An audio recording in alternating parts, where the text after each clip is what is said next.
The Falcon and the Winter Soldier packed a lot into its 6-episode debut season. Superhero identities were claimed, shocking twists were revealed, and a new status quo was affirmed. And of course, there were plenty of Easter eggs for the attentive fan to notice. Here's what you might have missed.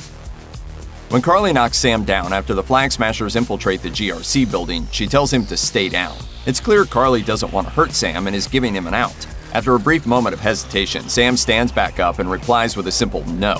Sharp-eyed fans might have expected him to follow that up with Steve Rogers' classic line, "I can do this all day."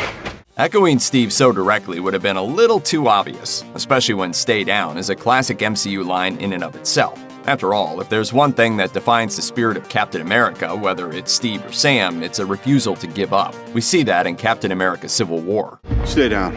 Final warning. I could do this all day. And of course, we see that in Avengers: Endgame. By creating this new scene with Karli and Sam, the writers give a callback to a great MCU moment, while also giving Sam a chance to shine as his own version of Captain America. Repeating one of Steve's most famous lines wouldn't carry as much weight as Sam's simple refusal. He's formed his own identity under the same mantle. In the beginning of One World, One People, we learn that Sharon has traveled back to the United States when she shows up at the GRC to aid Bucky and Sam against the Flag Smashers. She approaches Bucky in disguise and is soon revealed to be Sharon in a very expensive face mask. This kind of tech would make Ethan Hunt jealous, and it's also a major callback to Captain America: The Winter Soldier. We first see this face-swapping tech in that Captain America sequel, when Black Widow impersonates Councilwoman Howley of the World Security Council. Sharon's mask is nearly identical to the one Natasha uses. This is a little shocking, given that it implies the tech hasn't progressed in 9 years. But hey, with a nearly perfect mask like that already in existence, maybe there isn't much to improve upon. In Power Broker, Bucky asks Zemo what book he's reading in his cell just before he breaks out of prison. Zemo tells him it's Machiavelli, which most viewers will assume means he's reading The Prince.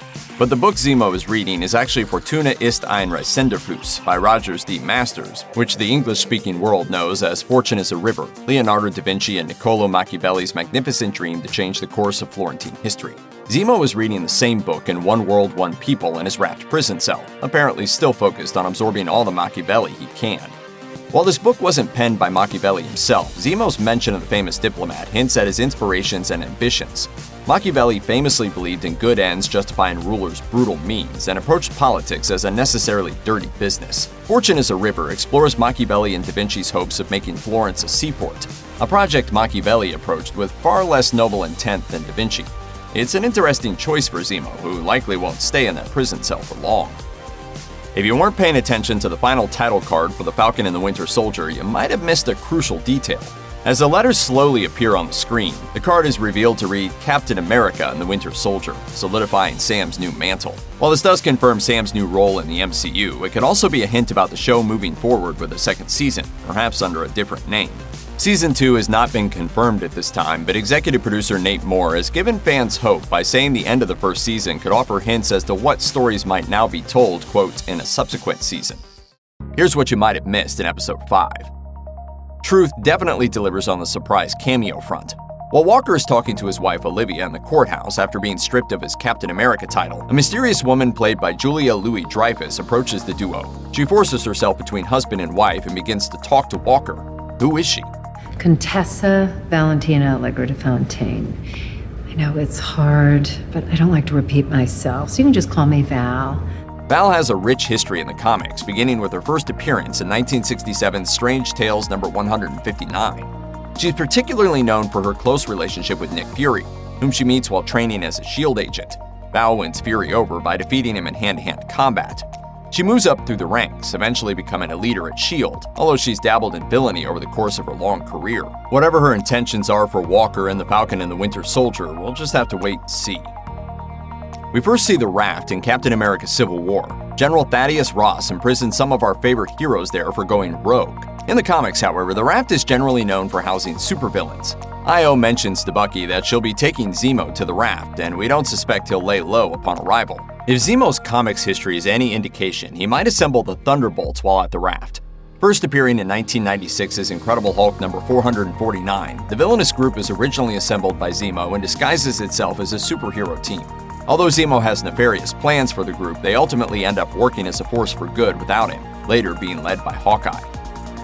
Before Io takes Zemo to the raft, Bucky asks her for one last favor. He brings a very Wakandan-looking briefcase with him to New Orleans, and by the end of the episode, we're still not privy to what's inside. We think we've got a pretty good guess though, some new gear straight from Wakanda. Such a gift has a long history in the comics. Black Panther is designed a set of wings for Falcon at 2 points. First in 1974's Captain America number 170, and later in 2004's Captain America and the Falcon number 6. The first wings are detachable and fit with mini solar panels. The second set of wings are much fancier, being made of hard light. Basically, they're holographic. Their wingspan can reach 50 feet and take on a multitude of shapes and sizes, allowing Sam to customize the suit as needed on the fly. Coming from Wakanda, the harness is also fit with vibranium, which can protect Sam from gunfire. They're controlled mentally through a new helmet, which also offers infrared vision, advanced magnification, and other such abilities. The Wakandan's gift is almost certainly going to be a fancy upgrade compared to Sam's previous wingsuit. When Sam revisits Isaiah in Baltimore, the elderly super soldier briefly mentions his wife. She died while he was in prison and believed Isaiah to be dead. The story is slightly different from the one told in the comics. There, Isaiah's wife, Faith Shabazz, is instrumental in getting him out of prison. First appearing in 2003's Truth, Red, White, and Black #1, Faith marries Isaiah in 1940. Isaiah joins the army shortly afterward in the wake of the Pearl Harbor attacks. The two conceive a child before he leaves, and Faith gives birth to their daughter, Sarah Gale, while he's away. After Faith begs the government to pardon Isaiah for years, Isaiah is finally released and sworn to secrecy about his life's events. Faith is also a grandmother to Eli Bradley, Sarah's son, who's appeared in The Falcon and the Winter Soldier. In the comics, Eli, sometimes known as Patriot, is a founding member of the Young Avengers, having gained superhuman strength through a blood transfusion from his grandfather.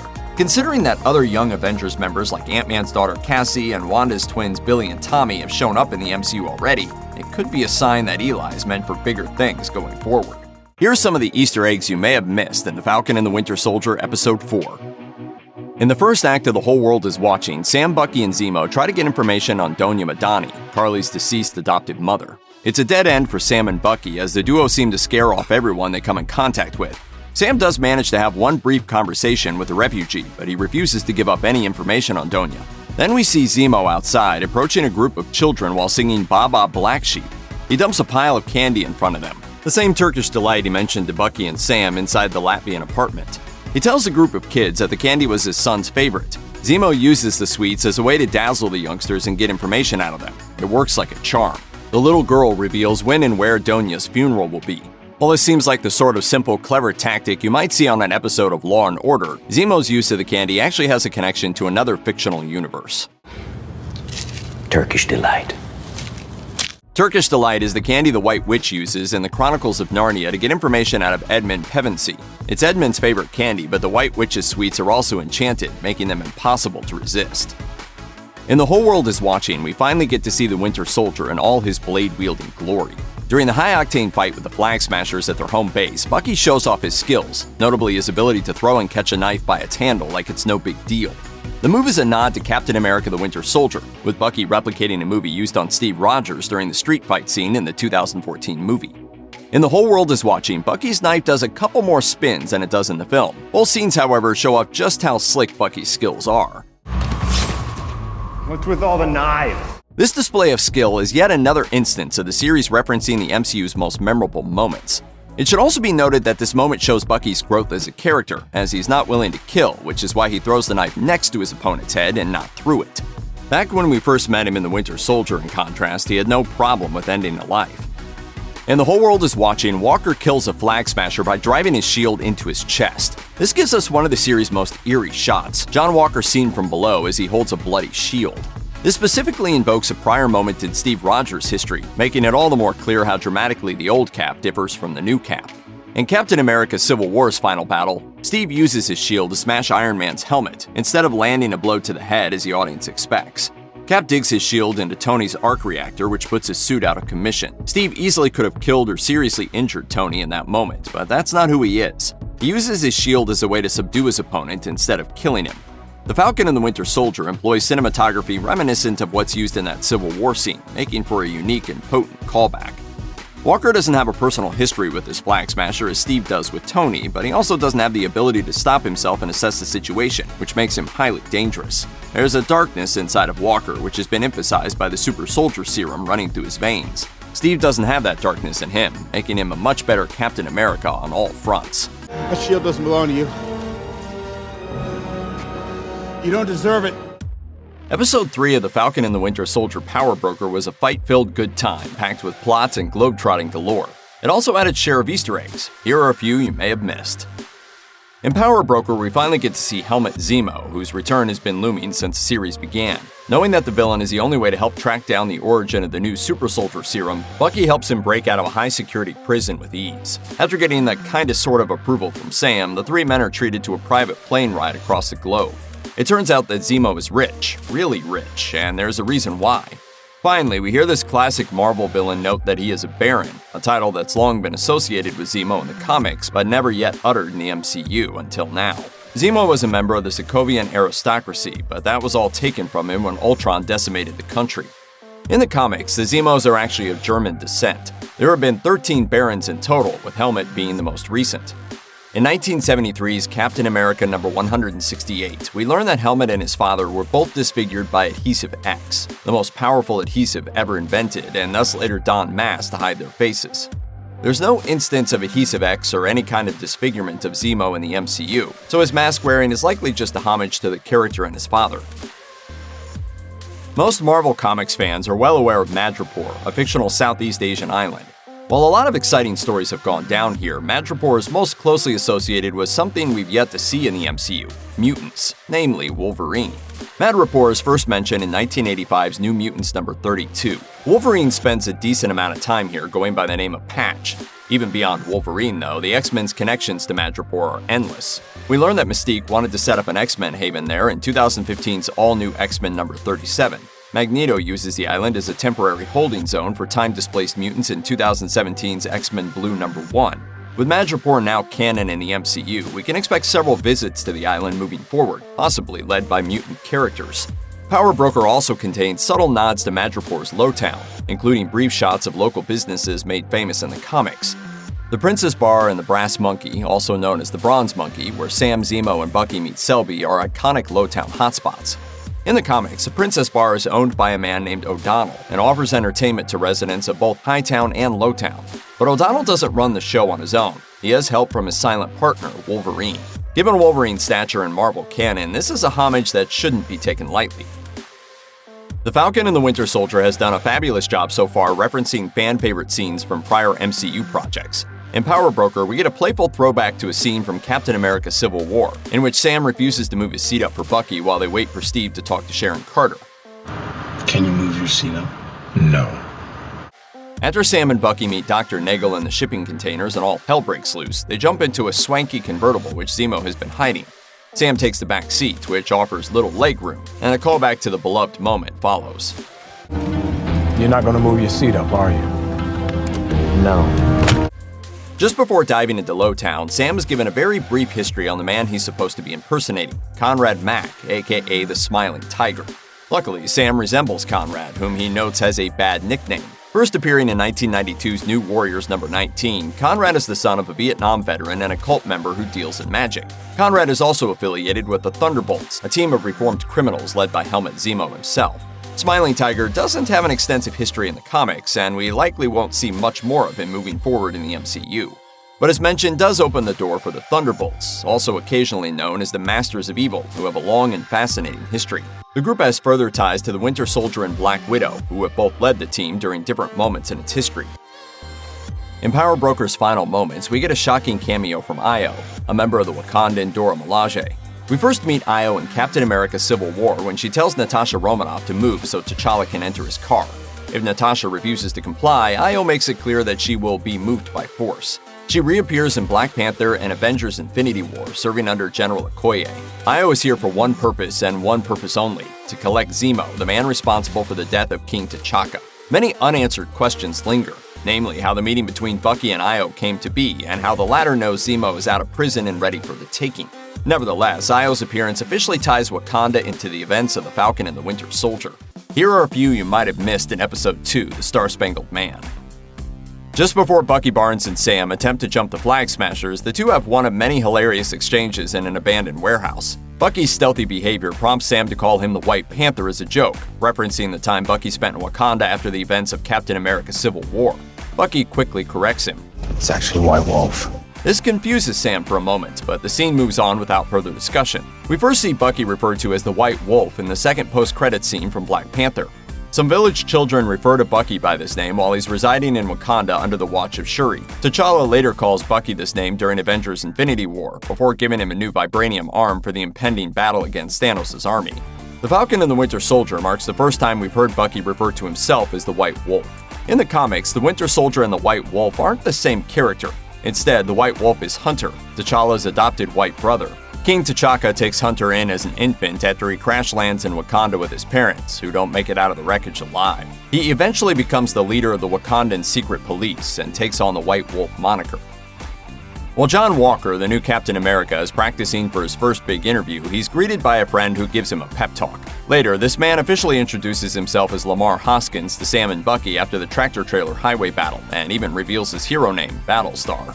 First appearing in 1986's Captain America number 323, Hoskins was a wrestler until he was granted superhuman abilities by the Power Broker. His bond with John Walker is strong. The two were picked by the government to be the new Cap and Bucky. This explains why our Bucky gets angry at the mention of Battlestar and hops out of the car when he and Sam talk to the pair after the highway battle. In the comics, Hoskins is part of a group called the Bold Urban Commandos, aka the Buckies. The Buckies and Walker, known at this time as Super Patriot, battle Steve Rogers and lose. Sometime after this, the government taps Walker to become the new Captain America and Hoskins as the new Bucky. The latter eventually dubs himself Battlestar. In 1989's Captain America number 350, Steve regains the mantle of Captain America, prompting Battlestar to retire to his hometown of Chicago. As an angry Sam and Bucky walk away from their highway battle defeat in the Star-Spangled Man, Walker and Hoskins ride up on them. Bucky tells Walker that holding the shield doesn't mean he's Captain America, and asks if Walker has ever jumped on top of a grenade. Yeah, actually I have 4 times. It's a thing I do with my helmet. It's a reinforced helmet. It's a long story. It's not exactly the same thing that our friend Steve Rogers does in Captain America: The First Avenger. While training in boot camp, Colonel Chester Phillips tosses a dead grenade at a group of his recruits to see how they respond. Without hesitation, Rogers, still weak and skinny at this point, dives on top of the grenade to absorb the explosion and protect those around him. It's one of the character's most memorable and moving heroic deeds, and Bucky's subtle invocation of it speaks volumes. We meet Isaiah Bradley in the Star-Spangled Man after Bucky and Sam fail in their fight against the Flag Smashers. In a brief conversation, we learn that Bucky and Isaiah have battled one another in the past, and that the latter was actually able to rip off half of Bucky's arm. First appearing in 2003's Truth, Red, White, and Black #1, Isaiah is sometimes known as the Black Captain America. He and 299 other black soldiers are experimented on as part of governmental efforts to replicate the super soldier serum.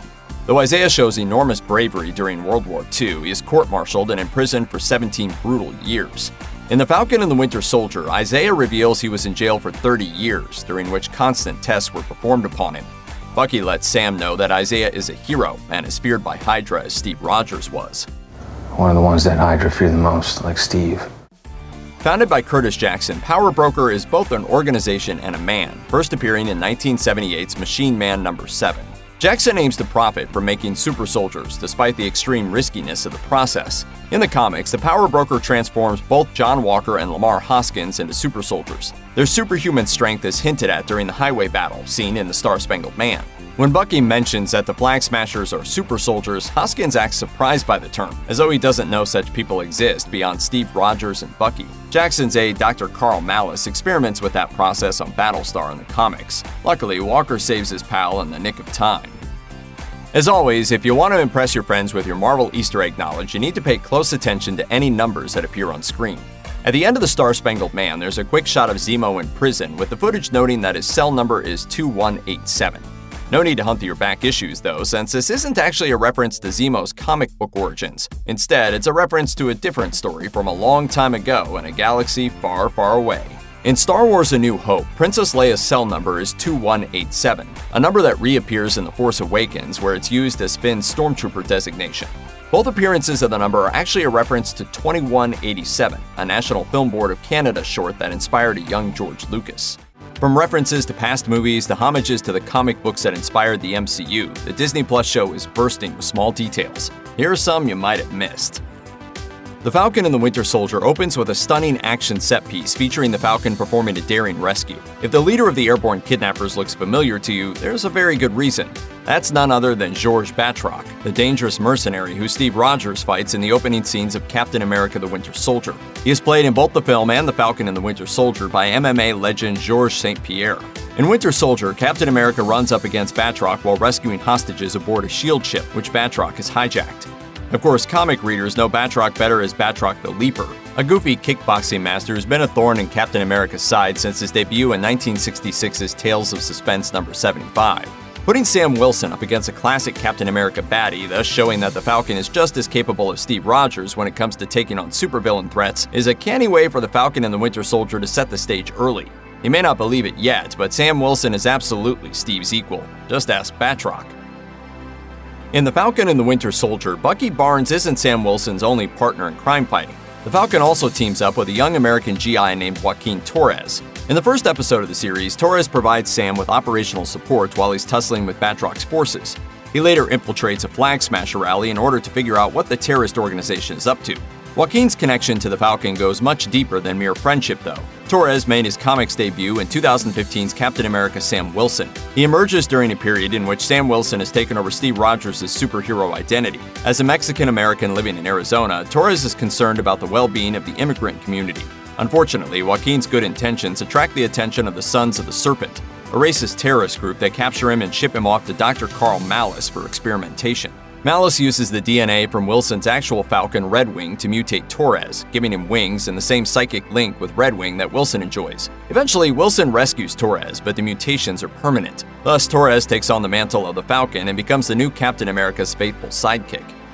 Some people, they think that he's in the secret base on the moon, looking down over us.